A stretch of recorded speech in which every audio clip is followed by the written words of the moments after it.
रामाय रामभद्राय रामचंद्राय वेदसे रघुनाथाय नाथाय सीताय पते नमः।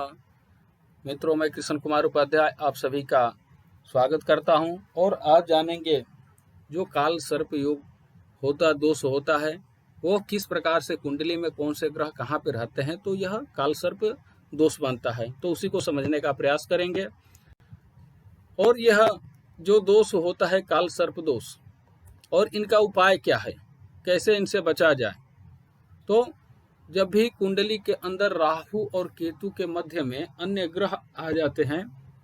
तो वहां पर काल सर्प योग बन जाता है। और जिस कुंडली में काल सर्प दोष का योग बनता है उस व्यक्ति के जीवन में अनेक परेशानियां आती है,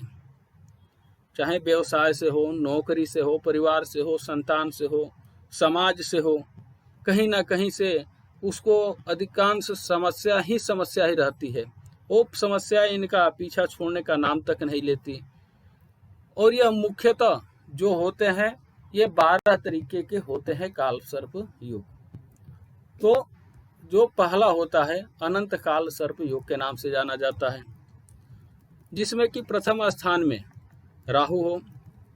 और जहां राहु रहेंगे उनसे ठीक 7वें स्थान पर केतु रहते हैं। यानी कि लग्न में राहु हो और 7वें स्थान पर केतु हो और इनके मध्य में चाहे बाएं से या दाएं से, यानी कि यहाँ से दूसरा, तीसरा, चौथा, पांचवा, छठवां या 7वां तक, यानी कि पहले से लेकर के 7वें स्थान तक सारे ग्रह एक साइड रहे, या दाएं से रहे या फिर बाएं से रहे, तो वो काल सर्प दोष है। यदि कोई एक ग्रह भी बाहर रहेंगे तो वहां पर काल सर्प दोष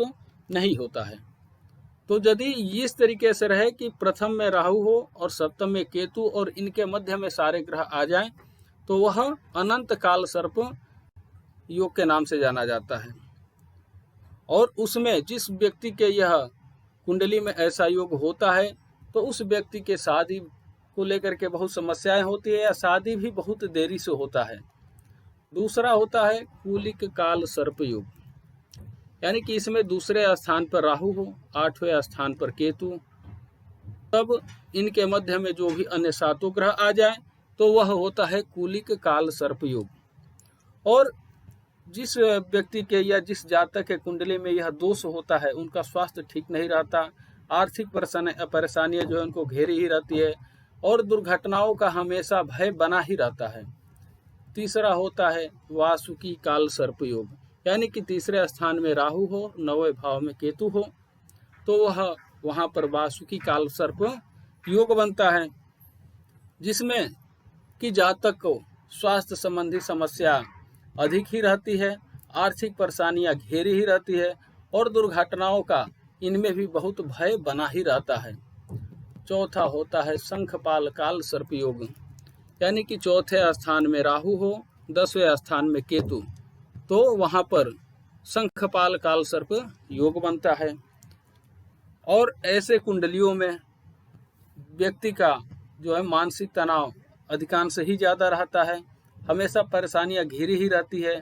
लेकिन एक चीज़ में थोड़ी सी राजनीतिक कैरियर में इनका अच्छा रहता है, लेकिन फिर भी समाज में मान प्रतिष्ठा उनका नहीं मिल पाता। 5वां होता है पद्म काल सर्प योग, यानी कि 5वें स्थान में राहु हो और 11वें भाव में केतु हो और इनके मध्य जो भी अन्य ग्रह आ जाएं तो उस समय पद्म काल सर्प योग होता है। और ऐसे जातक का जो है कि कुंडली, जिस जातक की कुंडली में होता है उनका न स्वास्थ्य सही रहता है और व्यक्ति का जो भी बीमारी होती है जल्दी बीमारी उनका पीछा छोड़ती नहीं,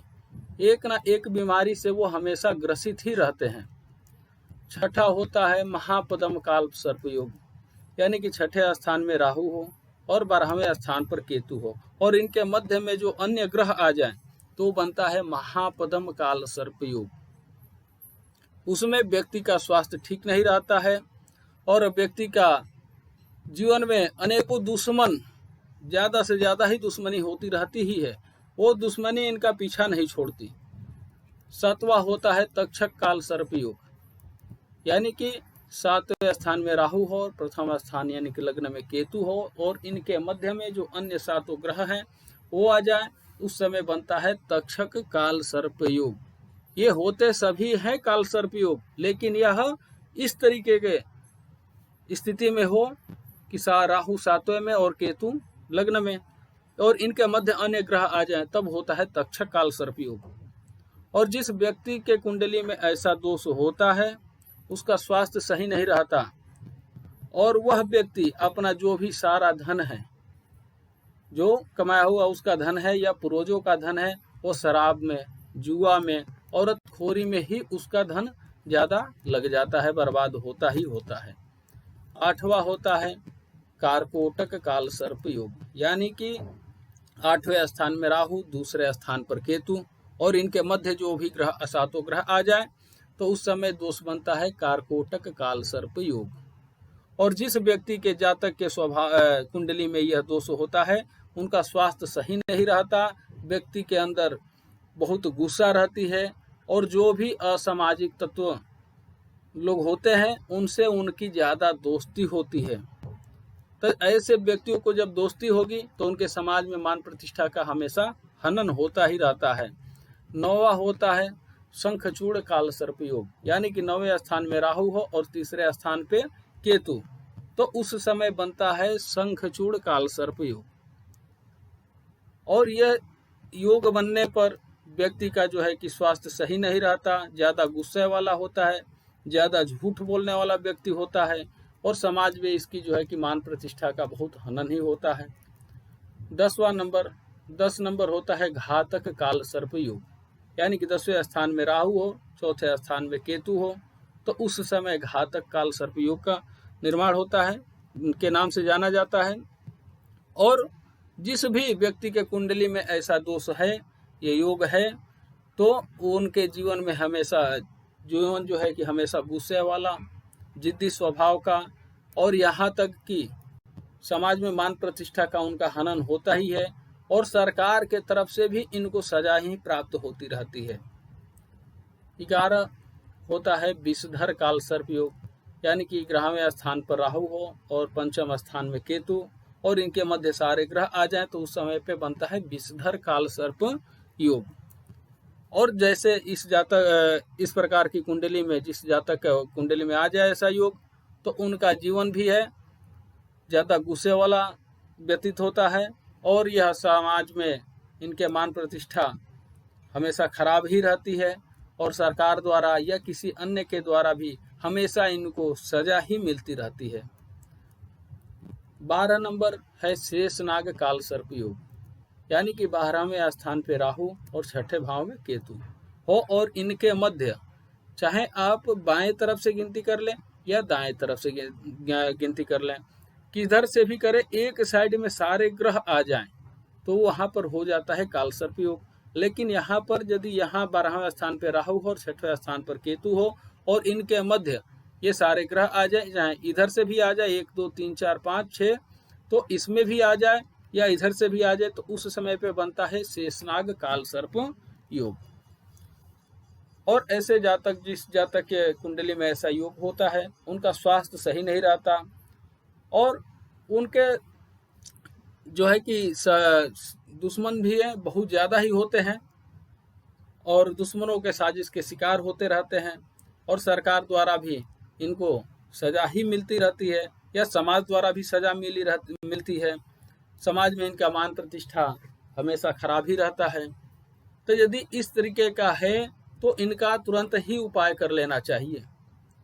उपाय क्या करना चाहिए कि प्रतिदिन भगवान शिव जी को जल चढ़ाते रहेंगे तो भी थोड़ा सा दोष दूर कम होता है। महामृत्युंजय मंत्र का जाप करेंगे, काल सर्प हवन करें या किसी विप्र के द्वारा इनका हवन करवाएं, हनुमान चालीसा का जप करें।